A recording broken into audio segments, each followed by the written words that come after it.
You ask Tiger to solve. This deals with linear equations with one unknown. The final result is m equals 19. Let's solve it step by step. Group all constants on the right side of the equation. Add 9 to both sides. Simplify the arithmetic.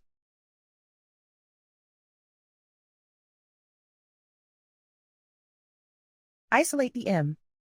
Divide both sides by 4. Simplify the fraction.